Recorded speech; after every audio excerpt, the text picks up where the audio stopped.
Bonjour tout le monde, ça fait un moment que je ne suis pas venue sur les réseaux sociaux et à l'occasion de l'approche des fêtes de Noël, j'espère en tout cas que vous préparez Noël et que vous allez passer un bon Noël, enfin qu'on va essayer sur la planète de passer un bon Noël malgré toutes les tensions et les crises sociales que nous avons traversées jusqu'à la fin de l'année 2020. Donc, bienvenue à mes abonnés et pour ceux qui ne sont pas abonnés, n'hésitez pas à vous abonner, c'est gratuit. Donc l'année 2020 a été une année terrible, ça a été une année très difficile pour tout le monde, sur toute la planète, des crises sanitaires, des crises sociales, des tensions, des crises politiques, des crises économiques.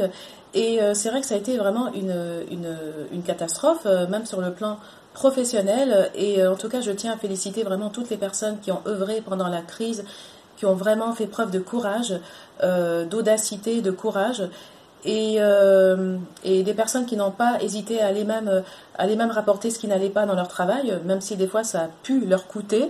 Je trouve qu'elles sont vraiment très courageuses, ces personnes. Et c'est grâce à ces personnes aussi que nous sommes là. Et donc nous avons traversé vraiment des tensions difficiles. Avec des fois une obligation d'abandonner certains projets, des personnes qui ont dû fermer leur établissement, des personnes qui ont dû travailler dur pour se reconvertir, pour changer de métier. Alors moi, incroyablement, c'est que je n'ai pas eu besoin vraiment de me reconvertir parce que avant la crise, j'avais déjà commencé à travailler sur un projet sur lequel je m'étais lancée, que j'aimais beaucoup, c'était la mode. Donc moi, mon rêve, au fait, ce que j'avais toujours rêvé, c'était d'avoir une boutique en ligne, et de présenter des vêtements de mode avec des motifs que je fabrique moi-même. Et donc pour cela, bien sûr, il me fallait une usine qui m'imprime des vêtements, il me fallait toute une équipe. Et donc j'ai travaillé toute l'année, j'ai travaillé très dur, toute l'année 2020, pendant le confinement et même pendant le déconfinement. J'ai travaillé très dur pour réaliser mon projet. Il y avait des logiciels que j'avais besoin, que je ne connaissais pas. Sachant que j'avais pas de professeur pour me montrer ces logiciels, j'avais pas de professeur pour me montrer les logiciels et il fallait que je me débrouille toute seule. Après, bien sûr, j'ai été chercher des informations, sur les logiciels que j'avais besoin, mais après, bien sûr, j'étais devant mon ordi et il fallait vraiment que je me démerde toute seule pour pouvoir apprendre à faire tout ça. Et c'est un véritable challenge que je me suis lancée. Et je suis plutôt fière de moi puisque dans la vie, de toute façon, quand on travaille, il n'y a pas de raison qu'on a toujours les résultats. Même si ce n'est pas tout de suite, quand on fait des efforts dans la vie, il n'y a pas de raison qu'on soit récompensé. Donc moi, ma récompense, c'est que j'ai passé toute l'année à travailler en 2020 et que je vais pouvoir récolter les fruits de ce que j'ai fait en 2021 en espérant que la crise va s'arranger, en tout cas que ça rentre dans l'ordre et qu'on passera un meilleur été. Et en tout cas, quand la crise avait commencé, moi franchement, j'avais entendu parler d'un petit microbe qui s'était échappé d'un laboratoire, mais je ne m'attendais pas à ce que ça prenne une ampleur à un tel point, être obligé de porter des masques, être obligé de rédiger une attestation pour sortir. Alors que dans d'autres pays d'Europe, au fait, il n'y avait pas d'attestation et que c'était apparemment que la France qui avait l'attestation et qui était obligée d'avoir une attestation à chaque fois pour chaque sortie. Alors heureusement que l'attestation a été supprimée le 15 décembre, mais nous avons une autre attestation. Celle-là, c'est réservé aux personnes qui s'absentent entre 20 heures et 6 heures. Donc c'est une attestation spéciale pour les personnes qui sortent la nuit. Donc, moi, au fait, ce qui m'a le plus énervé, je le dis carrément, hein, c'est ce qui m'a le plus énervé, même si j'ai eu du mal à m'habituer à mettre le masque, ce qui m'a le plus énervé, c'est l'attestation. À chaque fois, être obligé de prendre un papier, de rédiger l'attestation pour sortir, être obligé d'attendre, d'aller chercher mon attestation à chaque fois, faire des photocopies et tout ça, franchement, je ne me suis pas amusée et pour moi, c'était contraignant à chaque fois de remplir cette attestation pour sortir. Après, je me demandais s'il ne fallait pas que je les prépare à l'avance, je n'en sais rien. Et d'ailleurs, le premier jour, j'ai oublié mon attestation. Le premier jour, je suis sortie sans mon attestation parce que j'avais tellement de courses, tellement de choses à faire que ça m'est carrément sorti de la tête. Et du coup, une fois que j'étais sortie, j'étais en ville et je me rends compte que j'ai pas mon attestation. Et là, j'ai commencé à paniquer. Je me suis dit, mais j'espère que je vais pas rencontrer des personnes qui vont me contrôler. Ouais, parce que si jamais j'ai pas mon attestation, Et puis finalement, j'ai rencontré personne, j'ai eu la chance, mais je vous cache pas que mon cœur battait un peu parce que je me disais, je priais pour pas rencontrer quelqu'un hein, qui me dise, ah madame, votre attestation s'il vous plaît. Et voilà, c'est vrai, bon ça s'est bien passé, mais cette histoire d'attestation, ça m'a vraiment énervée, mais trop énervée. En tout cas, j'ai vraiment une pensée pour toutes les personnes qui ont vraiment, moralement, qui ont sombré cette année. C'est horrible. Il y a même une jeune femme de 24 ans en Belgique, qui s'est suicidée. Une coiffeuse qui avait ouvert un magasin de coiffure en Belgique.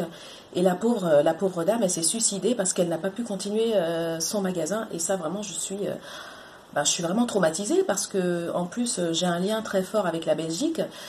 Je vous raconterai, mais j'ai une grande histoire avec la Belgique. Même depuis la Côte d'Ivoire, j'ai une grande histoire avec la Belgique. J'ai également été en Belgique en 2009. J'ai rencontré vraiment des Belges qui étaient vraiment sympas, des gens adorables.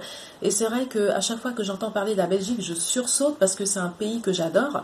La Belgique, c'est un pays que j'adore. Et du coup, le fait d'entendre quand même que cette dame de 24 ans, cette jeune dame de 24 ans qui se suicide en Belgique parce qu'elle était obligée de fermer son magasin de coiffure à cause du Covid, et ça vraiment c'est horrible. Après je me dis qu'elle aurait peut-être pu demander une aide, je sais pas, elle aurait pu essayer d'attendre qu'on l'aide, qu'on lui donne une aide financière, parce que aller se suicider comme ça, laisser tomber sa famille, se tuer comme ça, mais c'est affreux.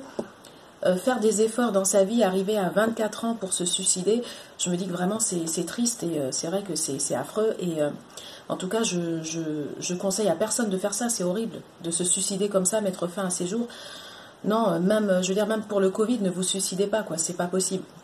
Et c'est vraiment, cette histoire, c'est horrible, voilà, ça m'a vraiment fichu un coup. Surtout, comme je vous ai dit, que moi, j'ai une attache avec la Belgique. Depuis la Côte d'Ivoire, je vous expliquerai mon histoire. Et entendre cette jeune Belge qui se suicide, mais c'est vraiment juste pas possible. En tout cas, j'espère qu'il n'y aura pas d'autres suicides, hein, que c'est le dernier, parce que là, vraiment, c'est horrible. Qu'est-ce qu'on peut choisir comme cadeau cette année? Qu'est-ce qu'on peut choisir comme cadeau de Noël?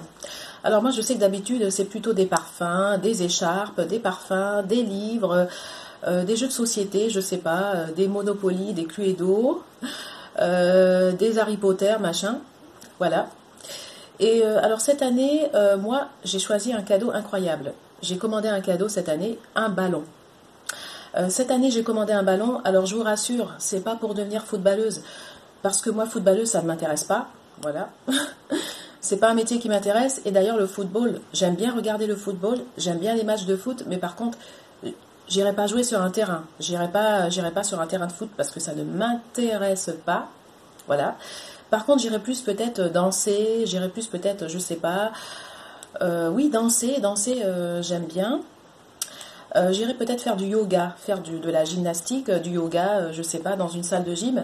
Oui, j'irai plutôt dans une salle de gym, mais par contre le football, c'est vraiment pas mon truc. Mais j'ai commandé un ballon parce que c'est pour travailler mon adresse, au fait. Voilà, pour travailler mon adresse, un peu comme dans les cirques. J'avais envie de faire du ballon, de travailler mon adresse. Et donc j'ai décidé de faire du cirque dans ma maison, de monter un petit cirque. Et donc j'ai commandé un ballon parce que je me suis dit qu'avec le ballon, je vais bien m'amuser. Je vais bien m'éclater, donc j'ai commandé un ballon cette année. Un ballon au Père Noël, voilà, et je vous dirai par la suite, je vous montrerai ce que je fais avec ça. Et vous allez voir qu'est-ce qu'on peut faire avec un ballon, autre que jouer du football. Il y a plein de choses qu'on peut faire avec un ballon, ou avec des petites balles de tennis, il y a plein de choses qu'on peut faire. Allons-nous fêter la fête de Noël cette année? Malgré la crise, allons-nous fêter Noël cette année? Bien sûr que nous allons fêter Noël cette année, et bien sûr que nous n'allons pas nous priver de Noël. Et d'ailleurs, moi, à Noël, je vais me reposer. Je ne vais pas faire grand-chose. Je ne vais pas beaucoup travailler à Noël parce que c'est vrai que c'est bien de travailler dans l'année, c'est bien de faire beaucoup de choses, de préparer des projets, mais c'est important aussi de se reposer, c'est important de savoir prendre du temps pour soi. Après, c'est vrai que ce Noël, ça va pas être un Noël comme les autres. C'est sûr que ça va être un Noël peut-être à 2 ou à 3, mais ça ne sera pas un Noël en groupe, pas un Noël vraiment en famille comme on a l'habitude de le faire, parce que c'est vrai qu'avec la crise sanitaire, on ne peut pas trop se rassembler. Mais en tout cas, on va quand même faire Noël. Et moi, cette année, à Noël, je vais faire les deux plats. Je vais faire le plat français avec les langoustines, les macédoines, les crevettes, le plat français, ou la dinde, je sais pas, le rôti, la dinde. Et je vais faire également le plat ivoirien. Donc le plat ivoirien avec la loco et puis le poisson avec le piment, voilà le piment avec la loco et le bon poisson braisé, à côté. Donc je vais faire le plat ivoirien et je vais faire également le plat français à côté. Donc je vais faire double réveillon, double plat. Et au Nouvel An, en fait, je vais me faire une pizza au Nouvel An. Et d'ailleurs, je vous donnerai ma recette de pizza. Donc au Nouvel An, j'ai prévu une pizza, mais là pour Noël, ça va être soit des crustacés, de la macédoine, des langoustines, des crevettes, ou soit de la viande, de la dinde, ou une dinde par exemple le lendemain, une bonne dinde le lendemain, ou un bon canard à l'orange. Et donc, le soir du réveillon, la loco et le poisson braisé à côté. En tout cas, nous allons fêter Noël.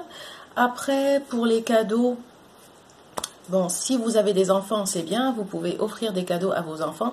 Après, si vous n'avez pas des enfants, vous avez toujours la possibilité d'offrir un cadeau à l'enfant peut-être d'un de vos amis, ou à une petite cousine, ou à une petite nièce. Moi, par exemple, j'ai un petit cousin à qui j'avais offert 2 livres d'Harry Potter pour son anniversaire il y a quelques mois. Et là, donc, il faut que je trouve un cadeau à mon petit cousin. Voilà. Et mes petites cousines, elles ne sont pas à côté de moi. Donc, ça va être mon petit cousin qui aura un cadeau, parce que j'ai pas la possibilité vraiment d'aller voir toute la famille avec la crise sanitaire. Mais en tout cas, Noël, c'est pour tout le monde. Et puis même si vous n'avez pas d'enfants, ne vous privez pas de Noël. Il n'y a pas besoin forcément d'avoir d'enfants pour fêter Noël. Voilà, je veux dire, même quand on est adulte, on peut fêter Noël. On peut revivre également ces Noëls qu'on a vécu quand on était enfant. Donc c'est l'occasion de souvenir, et vous pouvez fêter Noël même si vous n'êtes pas un enfant. Même si vous n'avez pas d'enfants, fêtez Noël, faites-vous plaisir, faites-vous des cadeaux entre vous, entre adultes.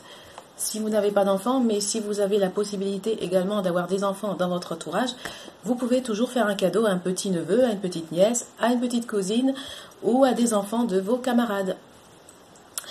Donc nous allons fêter Noël cette année.